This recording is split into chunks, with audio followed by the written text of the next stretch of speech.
अभी तक खुलासा होने लगा और खुलासा होने पकड़े जाने लगे। लेकिन सीएम केजरीवाल जी तो ये बोलते हैं कि दिल्ली मॉडल को ही दिखाकर और दिल्ली मॉडल को देखकर हम पंजाब जीते हैं। सर आज तक क्या मॉडल बना, दिल्ली मॉडल बताओ ना। इन्होंने एक फ्लाईओवर बनाया आज तक, जितने हॉस्पिटल बनाए हैं सब जो कांग्रेस के टाइम के हैं। तो सर साबित करें ना, क्यों वहाँ से वो बेचारे 3 मंत्री जो जेल में हैं, क्या जो 3 मंत्री अंदर हैं, अगर इतने साफ सुथरे होते तो क्यों आप मानते हैं कि घोटाला हुआ? घोटाला, भारी घोटाला होता। वो तो हमें उन्होंने बुलाया कि बोला कि भाई अब आप कौन सी एनसीपी में हो?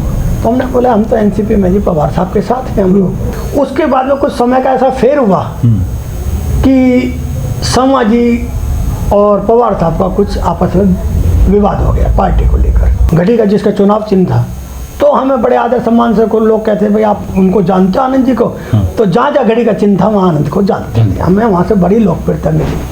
दोस्तों नमस्कार, आप देख रहे हैं द न्यूज एक्सप्रेस और मैं हूं ब्रजेश कुमार। आज हमारे साथ ऐसी शख्सियत मौजूद है जिन्होंने बहुत छोटी सी उम्र में राजनीति में कदम रखा। आज जानकारी हम करने आए हैं कि राजनीति में कदम किस उम्र में उन्होंने रखा और क्या उद्देश्य था। हमारे साथ मौजूद हैं अभी मौजूद में राष्ट्रीय लोक जनशक्ति पार्टी के राष्ट्रीय दिल्ली प्रदेश अध्यक्ष आनंद कुमार जी। सर बहुत बहुत स्वागत है आपका द न्यूज एक्सप्रेस में। सर वो कौन सा दौर था जब आपने सोचा कि राजनीति में कदम रखना चाहिए? सर हम स्टूडेंट टाइम में, हम कॉलेज में जब पढ़ते थे तो हमें थोड़ा सा ललक लगी राजनीति की। तो जैसे लोग बोलते थे कि भैया आप चुनाव लड़ो कॉलेज का, तो हम कॉलेज का चुनाव लड़े और हम सीसी का चुनाव हम लड़े सबसे पहले। और उस टाइम पर कांग्रेस सरकार होती थी, सन होगा कोई 87 के आसपास में। और हम कॉलेज का चुनाव लड़ा, अच्छी वोटों से जीते। हम सीसी का पहली बार चुनाव लड़े, जबकि हमें कोई ऐसा अनुभव नहीं था। मगर जब हम बने तो हमारा एक अच्छा स्वागत हुआ और कांग्रेस ने अच्छी एक हमें लोकप्रियता दी। और हमारा जो है उस टाइम पे कांग्रेस के टाइम पे, उस टाइम पे बता दूं मैं आपको कि 1982-83 में जब कांग्रेस की सरकार थी, उस टाइम पे दिल्ली में 3-4 नेता होते थे, जिसमें एक HKL भगत जी और सज्जन कुमार जी, जगदीश टाइटलर। जब सरकार जो थी इनकी, उस टाइम पे इंदिरा जी की सरकार थी। उस टाइम के बाद में इतने ये वो थे मजबूत, कांग्रेस के स्तंभ माने जाते थे। जब 84 का कांड हुआ, जब इंदिरा जी का देहांत हुआ, उसके बावजूद उसके बाद में जो है कांग्रेस के जो ये सिपाही थे, इनों के पास एक आफत ऐसी आगे आफत थी। और जब मैं समझता हूँ कि 93 में चलते थे हम 89 में हम फर्स्ट टाइम हमें जो ब्लॉक का लेटर मिला कांग्रेस यूथ का, तो हम बहुत खुश हुए। बल्कि हम आपको बता दें कि जैसे हमें लेटर मिला तो हम लेटर भाग के जल्दी से चले गए कि वापसी ना बुला लें। ऐसा दौर था उस टाइम पर राजनीति का कि वापसी लेटर ना ले लें। तो हम जब वापसी वहाँ से आए तो उसके बाद हम कांग्रेस की थोड़ा नज़र में आए, क्योंकि हमारे बड़े भाई पॉलिटिशियन, बड़े अच्छे पॉलिटिशियन रहे थे। राजीव जी के साथ रहे, इंदिरा जी के साथ रहे थे। बहुत अच्छी उन्होंने राजनीति की और साफ़ सुथरी राजनीति। उस टाइम पर कांग्रेस की बहुत अच्छी साफ़ सुथरी राजनीति थी। और जब हमें फर्स्ट टाइम 89 उसमें फर्स्ट टाइम SC/ST का मेंबर बनाएगा दिल्ली सरकार के अंदर। उसके HV चव्हाण थे, उसके जो अध्यक्ष होते थे। और फर्स्ट टाइम हमें जब वो लेटर मिला सरकारी, तो आसपास जो है सबसे ज़्यादा हमारा नाम हुआ कि उसके बच्चे, उसके लड़के। फिर हमारे भाई अध्यक्ष रहे उसके SC/ST के। तो हमें एक ऐसी पॉपुलैरिटी मिली और हमने फिर पीछे मुड़ के नहीं देखा राजनीति। यानी कि सबसे पहले आपने कांग्रेस का हाथ थामा और कांग्रेस में आपको लेटर मिला, आपने अच्छे से काम किया। उसके बाद एनसीपी में कितने सालों के बाद एनसीपी में आपने कदम रखा? उसके बावजूद देखो हम बता दें कि कांग्रेस में हमने उसके बाद कोई पद नहीं लिया और हम एक सामाजिक कार्यकर्ता के रूप में काम करने लगे। उसके लिए हमने साहब दिल्ली में क्या एक बहुत सेंट्रल पार्टी बनी थी, जिसके माननीय श्री काशीराम जी अध्यक्ष होते थे। और काशीराम जी जैसा नेता आज देश में नहीं हो सकते, बीएसपी के।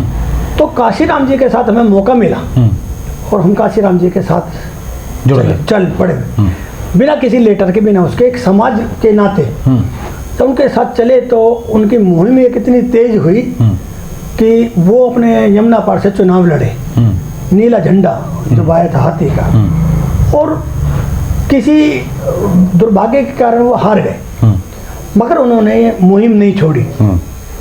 हम न्यूट्रल रहे, हमने किसी भी तरीके की राजनीति वगैरह नहीं की, हम कांग्रेस के साथ भी रहे, और हमारे जो मतलब मिलने जुलने वाले जो थे, कोई MP था, कोई मिनिस्टर थे, हमने किसी का साथ नहीं छोड़ा। और हमारा प्यार एक ऐसा रहा है घर परिवार के साथ। और हमें एक फिर दोबारा से एक ललक लगी, क्योंकि हम जो है उस टाइम पर तारिक अनवर का बड़ा बोलवाला था, कांग्रेस के सीनियर नेताओं में जाने जाते थे। एक पार्टी बनी NCP, जिसके अध्यक्ष शरद पवार जी थे, उसमें हमें बुलाया गया और तारिक साहब ने बोला कि आप जो है NCP जो है बनी है, आप इसमें थोड़ा काम करें। सर उस टाइम पर माने श्री शरद पवार जी, PA संगमा जी, माने श्री तारिक अनवर जी, इन्होंने मिलकर वो पार्टी बनाई थी NCP, नेशनल कांग्रेस पार्टी, जिसको नाम दिया गया था अमर अकबर एंथोनी। तो 99 में 1999 10 जून को इसका स्थापना हुई पार्टी की। तो हम उसी टाइम से हम NCP हम चले गए, और NCP में जाने के बाद इन्होंने मुझे जिला अध्यक्ष बनाया।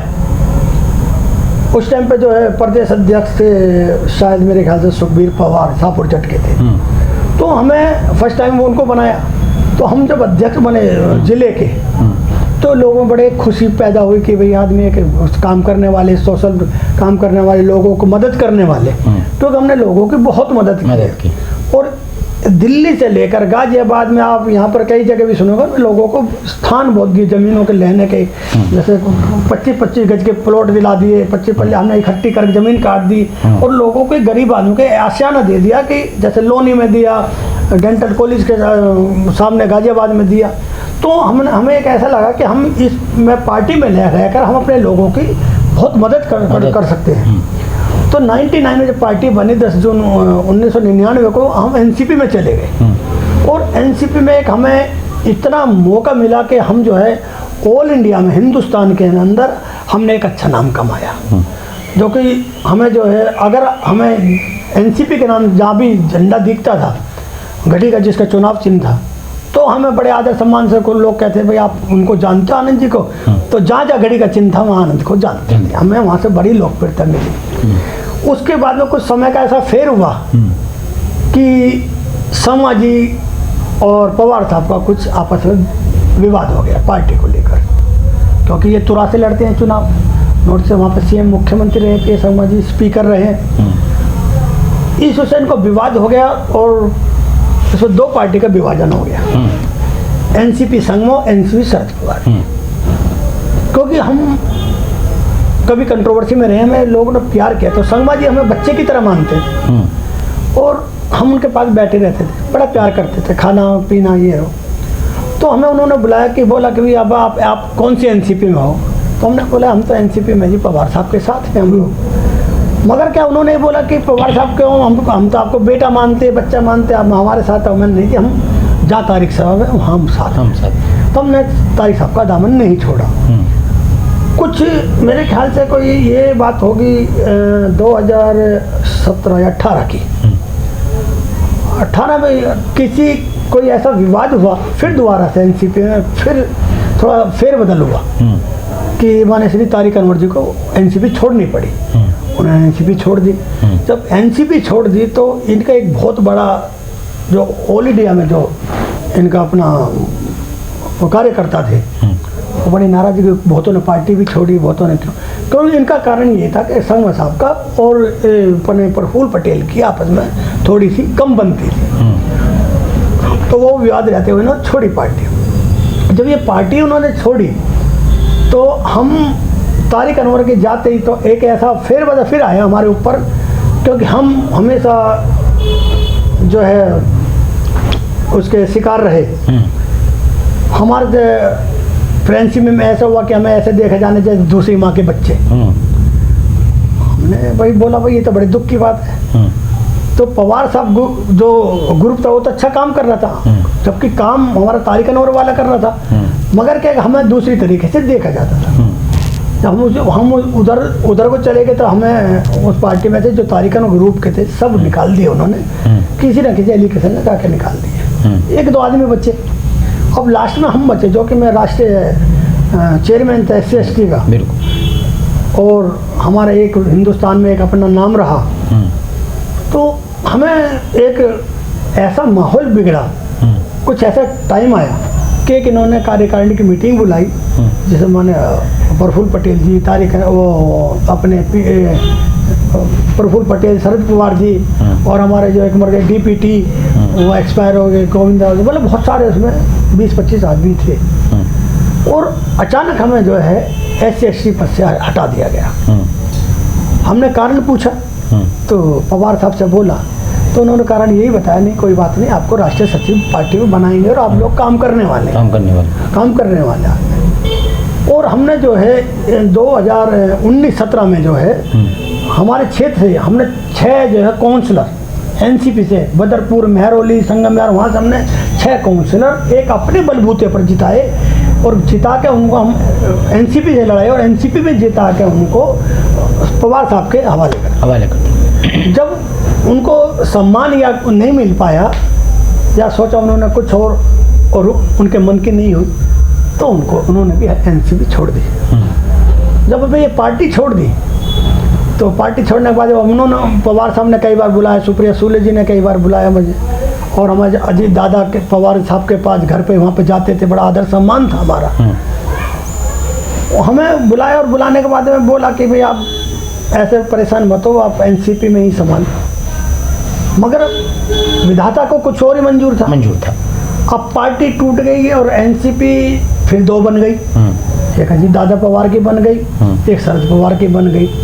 तो वहाँ पर हमें बुलाया गया कि बोला कि यार आप आनंद जी, एक बात आपने इतनी मेहनत की, आपने NCP क्यों छोड़ के आए, और आपने एक ऐसा शराब दिया कि पार्टी आज कहीं की नहीं रही, 2 भागों में बट गई। तो हमने ये बोला सर हमारे तो कोई दिल दुखा गया कि हम लोग तन मन धन से काम करने वाले आदमी, मेहनत करने वाले आदमी, घर से पैसे लगाने वाले आदमी, हम कोई भ्रष्टाचारी का पैसा नहीं, हम मजदूरी का पैसा है, हम अपने घर का पैसा लगाते हैं, लोगों का पैसा लगाते हैं, लोगों की मेहनत है इसमें, और श्रेय में कुछ नहीं मिल पाता। तो हमने कहा ना इस पार्टी में आएंगे ना। आपने NCP छोड़ी जी, कितने साल राजनीति में आप रहे? कांग्रेस के बाद आपने बताया कि BSP में हमने थोड़ा सा सहयोग किया, क्योंकि ठीक है। दूसरी बात ये कि NCP पे आप रहे, लगातार आपने काम किया, फिर आपको इतना काम करने के बाद राष्ट्रीय लोक जनशक्ति पार्टी ही क्यों आपको मतलब लगी कि इसमें ज्वाइन होना चाहिए, इसमें शामिल होना चाहिए? 2004 के आसपास दिल्ली के जब हम अध्यक्ष थे NCP में हमने एक 3rd फ्रंट बनाया, उस सब ने जो है चुनाव मिल के लड़ेंगे। 3rd फ्रंट बनाने का कारण रहा कि हम किसी भी तरीके से, हमारा जो अहम मुद्दा था तो यही था कि किसी तरह से हम लोग मिलकर अपनी सरकार बनाए। उस टाइम पर मेरी रामविलास पासवान जी से भेंट हुई, जिसमें राजबब्बर जी भी थे, अपने चंद्रशेखर जी समाजवादी थी, LNJP, बहुत सारी पार्टियां थी, और इन्होंने काफ़ी हमें रिस्पॉन्स दिया था। हम लोग हमने 3rd फ्रंट बनाया और हम चुनाव लड़े, मिलकर चुनाव लड़े। किंतु वो लास्ट में वही जैसा होता है, गठबंधन टूट गया, गठबंधन चला नहीं। तो मुझे जो है एक जो है अपने पासवान जी एक ऐसे लगे कि ये दलितों के मसीहा लड़ते हैं, मसीहा हैं। और उस टाइम पे मैं, आप याद दिला दो, शायद बाबा साहब के बाद में अगर दूसरे को पूछते तो किसी को रामविलास पासवान जी को पूछते थे। हम उनके फैन हो गए। जब हम उनके फैन हो गए तो अब हमने NCP जब छोड़ी, अभी छोड़ने के बाद में हमें लगा कि क्योंकि हमारा अंधकार में हो गया भविष्य, हमें एक पासवान जी याद आए। जब पासवान जी का याद है तो हमें पशुपति पारस जी का हमें पता चला और हम पशुपति पारस जी से मिले। पशुपति पारस जी ने हमारा बहुत आदर सम्मान किया, बच्चे की तरह माना, और हमें बहुत ही आदर सम्मान से, बहुत ही सम्मानित तरीके से उन्होंने हमें राष्ट्रीय सचिव का पद दिया और बोला आप इस लायक और आप जो है, आप जैसे लोगों की ज़रूरत है तो पार्टी को खड़ा कर सकते हैं। तो हम जो है इस तरीके से हम अपने पशुपति पारस जी के पास पहुँचे और पशुपति पारस जी ने हमें इतना बहुत अच्छा प्यार दिया, एक परिवार के साथ जैसा प्यार देते हैं उन्होंने हमें प्यार दिया। और हमने भी दिल्ली के अंदर जो हमारा जो संगठन था, जो आज तक राष्ट्रीय लोक जनशक्ति पार्टी जनशक्ति पार्टी नहीं कर पाई थी, वो हमने कुछ दिन में करके दिखा दिया। और हमारा आज की तारीख में हम बोलें तो हमारा संगठन राष्ट्रीय लोक जनशक्ति पार्टी की इतना मजबूत है कि अगर हम अपने बलबूते पे भी चुनाव लड़ेंगे एमएलए का या काउंसलर का, तो मेरे ख्याल से हम अच्छी खासी हम लोग वोट उसमें मेंबर ऑफ पार्लियामेंट वो बना सकते हैं, काउंसलर बना सकते हैं, एमएलए बना सकते हैं अगर। और जब हम अपने पशुपति पारस जी ने एक हमें बहुत, फिर उसके बाद में हमें एक अलग से एक सम्मान दिया। उन्होंने बोला यार तुम जो है दिल्ली संभालो, तो दिल्ली हमें क्या करना, तो आप दिल्ली प्रदेश के अध्यक्ष बनो और दिल्ली को संगठन में बनाओ क्योंकि आप लोग मजबूत कर सकते हैं। और मैं आज दिल्ली उन्हें लगा कि आप काम करने वाले हैं, क्योंकि मेरे कहने से कुछ होता नहीं, क्योंकि उन्होंने सुना और देखा, लोगों से बात की, क्योंकि उनका अनुभव 30-40 साल का अनुभव है, उनका मंत्री रहे हैं वो यूपी बिहार में, तो उनका अनुभव बहुत होता है। एकदम से आदमी को देख के बताते भाई कितना काम करने वाला है, कितना काम करने वाला नहीं है। तो हमें उन्होंने एक फिर अचानक एक खुशी दी कि आप दिल्ली प्रदेश के अध्यक्श बनो और दिल्ली में संगठन करके दिखाओ। तो अभी किस तरीके से लोगों को जोड़ा आपने दिल्ली में, और कितने महीने आपको हो गए हैं दिल्ली प्रदेश? अभी मैं प्रदेश अध्यक्ष के मुझे 8-9 महीने हुए हैं और हमने 4 जगह अपना दिल्ली प्रदेश का अध्यक्ष वो ऑफिस बनाए हैं, जैसे पूट कला जिले बाई जिले, तो हमने ऑफिस भी बनाए। और हमारा संगठन ऐसा काम कर रहा है कि हम कभी भी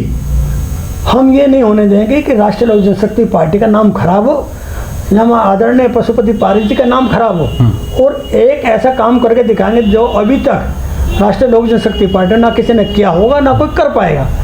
और हम इतना संगठन मजबूत कर देंगे कि अगर हम जैसे हम लोग एनडीए के साथ हैं, तो हम ये चाहते हैं कि हमें भी दिल्ली में भी बीजेपी बुला के कहे कि नहीं, राष्ट्रीय लोक जनशक्ति पार्टी अच्छा काम कर रही है और इनको साथ मिलकर ही चुनाव लड़ना चाहिए। ऐसा हम इसको इतनी मजबूत पार्टी को कर दें। आनंद जी, जब भी आपसे चर्चा होती है, कई लोगों से मैंने चर्चा की है, तो लोग बताते हैं कि आनंद जी का जो व्यवहार है, बात करने का जो तरीका है, वो एक अपनापन है। अगर कोई व्यक्ति आपसे बात करता है तो एक अपनापन सा हो जाता है आपसे, मतलब लगता नहीं है कि आप वाकई में एक निडल लीडर हैं, एक स्ट्रिक्ट लीडर हैं। आप एक नॉर्मली लीडर हैं, सबसे मिलके चलते हैं। और अक्सर जब दिल्ली प्रदेश अध्यक्ष आप बने तो हमने देखा ग्राउंड पे जाके कि किस तरीके से आपने ग्राउंड पे जाकर लोगों को पटका पिराया पार्टी का, लोगों को पद दिया पार्टी का, और लोगों को ये कहा कि पार्टी में लग के आप काम कीजिए, किसी भी तरीके की आपको ज़रूरत है तो आप हमें बताइएगा। आज की राजनीति को देखते हुए और आज की राजनीति में जो पार्टियों के बीच में चल रहा है, कभी भी सरकारें चेंज हो जाती हैं, कभी भी सरकारें आ जाती हैं। अगर हम बिहार की बात करें तो बिहार में नीतीश कुमार जी ने 9वीं बार शपथ लिया है। तो आज की राजनीति को देखकर, आज के राजनेताओं को देखकर क्या मानते हैं, क्या सोच है आपकी? सर, हम जो पार्टी में हैं, पार्टी के हम सिपाही हैं, दिल्ली प्रदेश के अध्यक्ष हैं। जिससे पहले भी सोशल जो वर्क किया हमने, हम राजनीति में कोई कमाई के उससे नहीं आए और ना ही हमने कभी कमाई की सोचा। मगर हमें एक ये जरूर मिला कि हमारे जितने भी भाई हैं, और मुझे मोहब्बत जो है बड़े गरीब आदमी से बहुत है। मैं चाहे अपने तन पे कपड़ा ना हो, मैं कोशिश करता हूँ किसी के घर में जो है इसको तन पे कपड़ा पहनाया जाए। और आज अगर आप देखते हैं तो यहाँ पर मेरे पास कम से कम 30-40 आदमी, 50 आदमी रोज आते हैं और सबकी समस्याएं दूर होती हैं। चाहे हॉस्पिटल की है, व्यापार की है, और इसके स्कूल की है, नल पानी बिजली की है। क्योंकि हम सरकार में तो हमारे राष्ट्रीय पशुपति पारस जी हैं, मगर हर जगह तो पशुपति पारस जी से नहीं बोलेंगे। बिल्कुल बिल्कुल। तो यहाँ हमें एक कोऑर्डिनेशन बनाना पड़ता है, क्योंकि यहाँ पर जो लोकल क्षेत्र है, यहाँ पैसे का बहुत बड़ा बोलबाला है, आदमियों का बहुत बड़ा बोलबाला है। मतलब आप ये कहते हैं कि मंत्री जी के माध्यम से, राष्ट्रीय लोक जनशक्ति पार्टी के माध्यम से, और यानी कि राष्ट्रीय लोक जनशक्ति पार्टी का जो संगठन है दलित सेना, उसके माध्यम से राजधानी दिल्ली में, क्योंकि दिल्ली प्रदेश अध्यक्ष हैं आप, तो राजधानी दिल्ली में दिल्ली के गरीबों को, दिल्ली में जो बेसहारा लोग हैं उनको आप जितनी मदद कर सकें, जितनी हो सके उतनी करने की कोशिश करेंगे। मैं आपको बता दूं भाई साहब कि अपनी बात बड़ी नहीं करनी चाहिए आप, क्योंकि आप मार्केट में जहाँ भी आप जाएंगे, आज मैं आपके माध्यम से कहना चाहता हूँ कि बिना किसी के, चाहे मुझे कुछ भी करना पड़ा, चाहे मुझे बीजेपी का सहारा लेना पड़ा, चाहे आम आदमी पार्टी का सहारा लेना पड़ा, चाहे कांग्रेस का, चाहे किसी भी अन्य दल का लेना पड़ा, एक आम नागरिक के तौर पे, एक आम नागरिक के तौर पे मैंने कम से, मैं तो खैर खुदा लगाने वाला, मगर मैंने कम से कम आज की तारीख में अब तक 250-300 बच्चे मैंने गवर्नमेंट जॉब में लगवाए। क्या बात, वेरी गुड। और इतने बच्चे लगवाए जो आज भी जो मिलते हैं, उनका माँ बाप भी ऐसे बेचारे आज भी गुनगाते हैं कि हमारे जो लगाए हुआ है इस आदमी का लगाया हुआ, चाहे किसी भी स्थिति में लगाए, कैसे लगाए, किसी को जो भी कह के लगाया, मगर आज की तारीख हम कहते हैं हम बिल्कुल निस्वार्थ सेवा करते हैं लोगों के और लोगों के काम आते हैं। अच्छा, लगातार जिस तरीके से आपने लंबा समय एनसीपी को दिया, उसके बाद अब राष्ट्रीय लोक जनशक्ति पार्टी का दामन आपने थामा है, उसके दिल्ली प्रदेश अध्यक्ष हैं आप। लगातार 4 जिलों में आपने कहीं ना कहीं अपने ऑफिस खोल दिए हैं, लोगों को खड़ा कर दिया है, जिला अध्यक्ष आपने बना दिए हैं। लोकसभा चुनाव आ रहा है और लोकसभा चुनाव के बाद फिर दिल्ली का विधानसभा चुनाव है, यानी कि आपके लिए बहुत महत्वपूर्ण समय आ रहा है। और उस वक्त मंत्री जी को भी लगेगा, पार्टी को भी लगेगा कि आप किस तरीके से पार्टी को मजबूत कर रहे हैं, पार्टी को आगे बढ़ाने का काम कर रहे हैं, किस तरीके से राष्ट्रीय लोक जनशक्ति के पार्टी के माध्यम से विधानसभा चुनाव लड़ेंगे। तो आगे का विज़न क्या है? अगर लगातार आप इसी पार्टी में काम कर रहे हैं तो आगे की तैयारी क्या है आगामी लोकसभा विधानसभा चुनाव 2025 को लेकर? सर 2025 को जो हमारे चुनाव होंगे पूरा डिपेंड करता है उस पर हम एनडीए के साथ हैं। और मैं एक बात आपको समझाऊं या समझना चाहता हूं खुद भी कि जब तक हम लोग मजबूत नहीं होंगे, जब तक हम अपना मजबूती नहीं दिखाएंगे, ना हमें एनडीए पूछेगी ना हमें कोई पूछेगा। जब हम दिल्ली में अपना पार्टी का संगठन मजबूत करेंगे तभी यहाँ पर राष्ट्रीय लोक जनशक्ति पार्टी का नेतृत्व जो करेंगे राष्ट्रीय पशुपति पारित जी करेंगे। और एक जब हमें कह के ये मिलेगा कि राष्ट्रीय लोक जनशक्ति पार्टी इतना बड़ा काम कर रही है और इतना इन्होंने हमने वोटर हमने बना दिया, तो मजबूरी होगी कि हमारे साथ चुनाव लड़ने की। आप ग्राउंड पे गए हैं दिल्ली में, तो राष्ट्रीय लोक जनशक्ति पार्टी के जब आपने 4 जिलों में ऑफिस खोले थे तो क्या राष्ट्रीय लोक जनशक्ति पार्टी को लोग जानते थे? देखो ऐसा है कि अगर जानते थे तो पहले तो लोक जनशक्ति पार्टी थी, तो पासवान जी का अच्छा नाम था।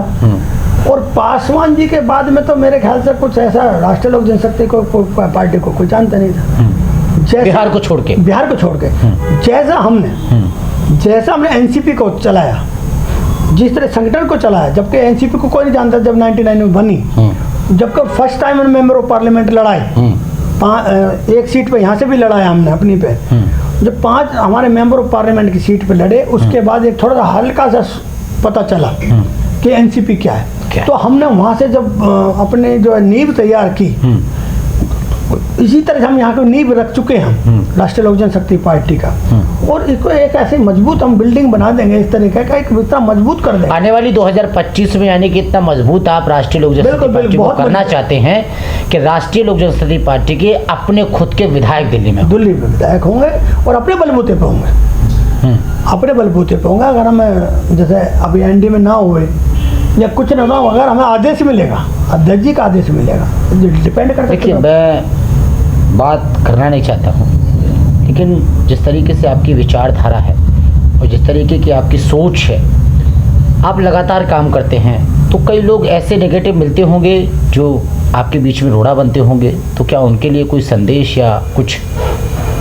मैं तो क्या सोच रखते हैं ऐसे लोग? ऐसे लोग तो मिलते ही हैं, आप अपने घर से चलो गली कुछ में मिलते हैं, क्षेत्र में मिलते हैं। कुछ लोग ऐसे होते हैं कि मैं आपको बता दूं, मेरे राजनीतिक कैरियर में मेरे पास कई बार जानलेवा हमले भी हुए हैं किसी तरह का। तो ये तो गुटबाजी ग्रुपबाजी होती है।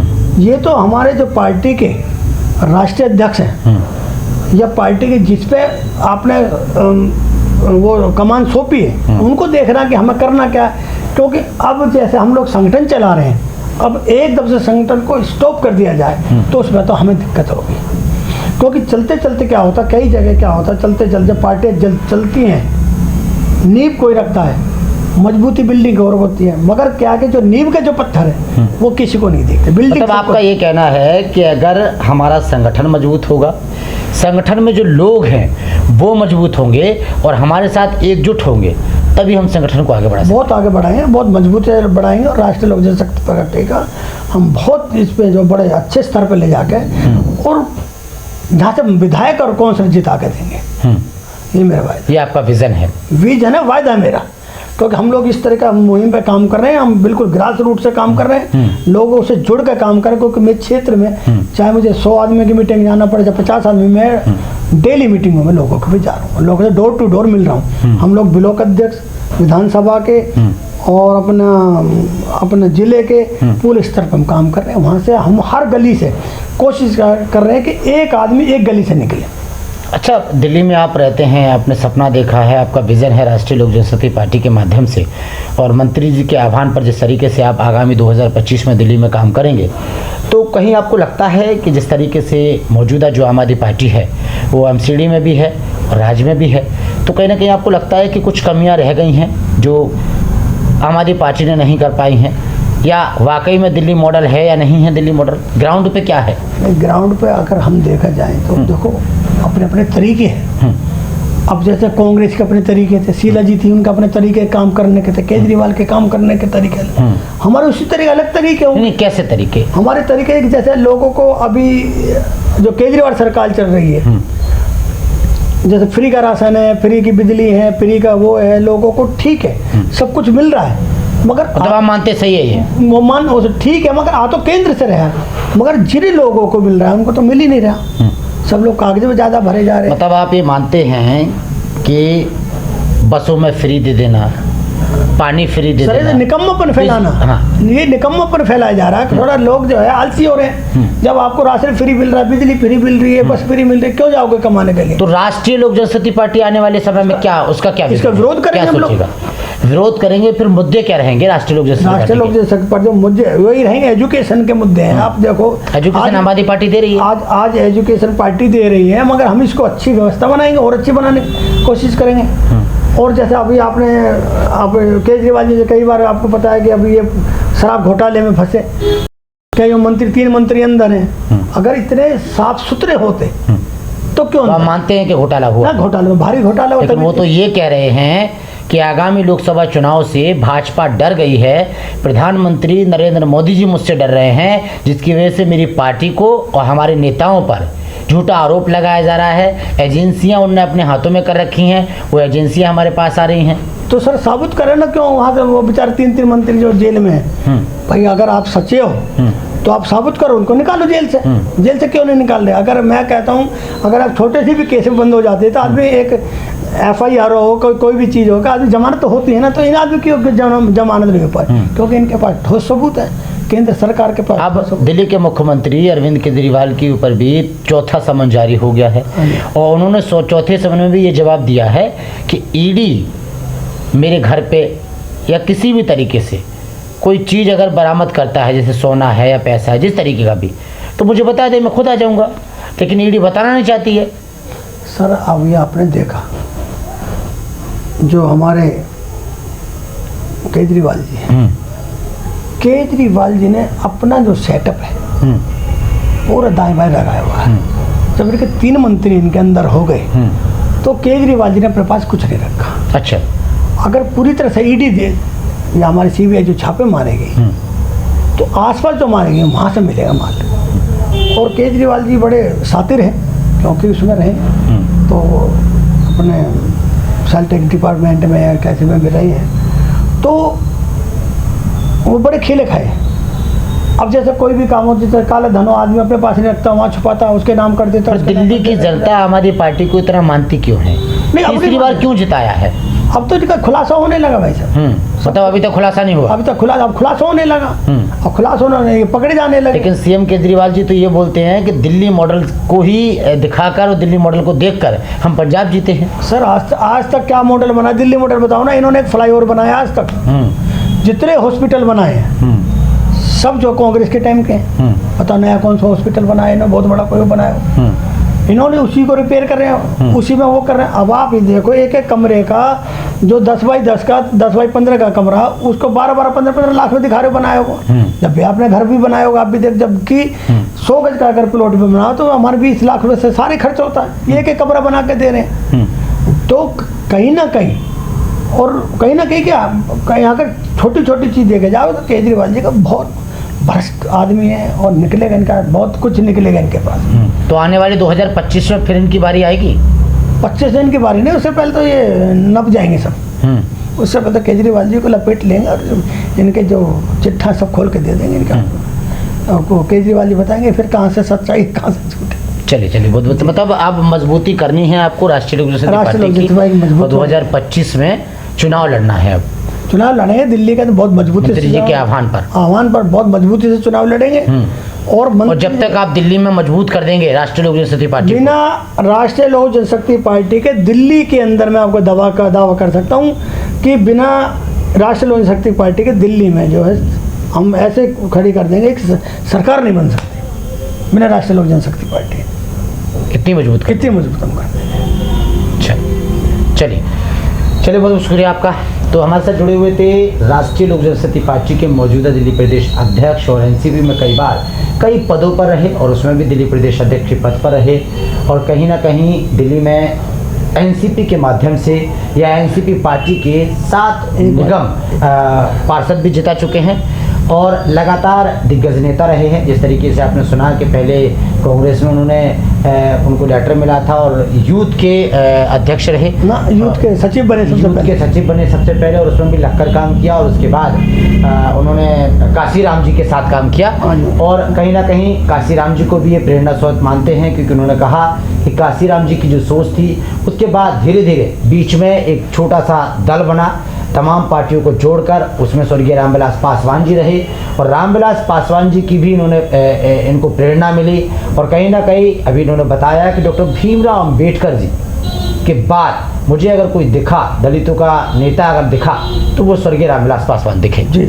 और उसको उन्हीं को देखते हुए जब एनसीपी में वो काम कर रहे थे, और लगा कि एनसीपी हमें इज्जत नहीं दे रही है, सम्मान नहीं दे रही है, एनसीपी हमें कुछ मान नहीं रही है, तो उन्होंने प्लानिंग की अपने साथियों के साथ मिलकर, और उसके बाद राष्ट्रीय लोक जनशक्ति पार्टी के राष्ट्रीय अध्यक्ष और केंद्रीय मंत्री पशुपति पारस जी को मुलाकात की, उनको फ़ोन किया, और पशुपति पारस जी ने जिस तरीके से उन्हें सम्मान दिया, उसके बाद उनको सचिव का पद दिया, राष्ट्रीय सचिव का पद दिया, और उसके बाद दिल्ली की कमान उनके हाथों में दे दी। उन्होंने कहा कि आनंद जी आप लगातार अच्छा काम कर रहे हैं, और आपको दिल्ली की कमान देते हैं, और आप दिल्ली में अच्छे से काम कीजिए। और एक बात और बता दूं मैं आपको जी ब्रजेश जी, कि जब कोविड में मुझे 6 मंत्रालय ने सर्टिफिकेट दिए, आयुष मंत्रालय वगैरह, उन्होंने 6 सर्टिफिकेट मुझे नवाजा, जो हमने कोविड के अंदर काम किया बिना किसी डर भय के।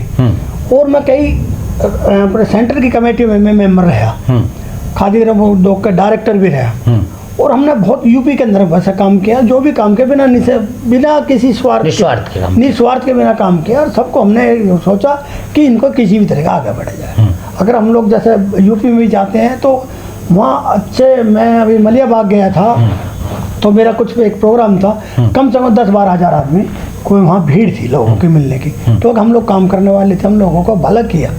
तो हम इसी तरीके से हम किसी भी तरीके अगर जब देश में किसी बात की, देश है तो सब कुछ है, तो देश में कोई भी विपदा आती है तो सबसे पहले हम लोग चाहेंगे कि राष्ट्रीय लोक जनशक्ति पार्टी भी, अगर एक बार हमको कोई दिक्कत परेशानी होती है तो हम एक मानव के उससे देश के अंदर हम निस्वार्थ काम करेंगे, चाहे हम अपने घर मकान बेचने पड़े, देश के साथ पहले सबसे पहले, मतलब देश के लिए अगर राष्ट्रीय लोक जनशक्ति पार्टी ने साथ दिया तो ठीक है, नहीं तो फिर भी हम सामाजिक तौर पर देश के लिए काम जरूर करेंगे, देश के हित में काम करेंगे। और वैसे विजन आपका राष्ट्रीय लोक जनशक्ति पार्टी को आगे बढ़ाना है, और मंत्री जी के आह्वान पर काम करना है। तो सुना आपने किस तरीके की सोच है आनंद कुमार जी की। उन्होंने कहा कि राष्ट्रीय लोक जनशक्ति पार्टी का दामन तो ज़रूर थामा है, और लगातार उसके लिए काम कर रहे हैं, लेकिन अगर कोई भी वजह होती है, जैसे एनसीपी से उन्होंने राष्ट्रीय लोक जनशक्ति पार्टी का दामन थामा, कोई भी अगर 1% वजह होती है, तो उन्होंने कहा कि देश के लिए तो हम तत्पर खड़े हुए हैं, और पूरे देश में चाहे किसी भी तरीके की मुहिम चलाएं, लेकिन गरीबों के लिए हमेशा खड़े रहेंगे, देश हित के लिए हमेशा खड़े रहेंगे। इस इंटरव्यू को लेकर क्या प्रतिक्रिया है आपकी, हमारे कमेंट बॉक्स में ज़रूर लिखिए।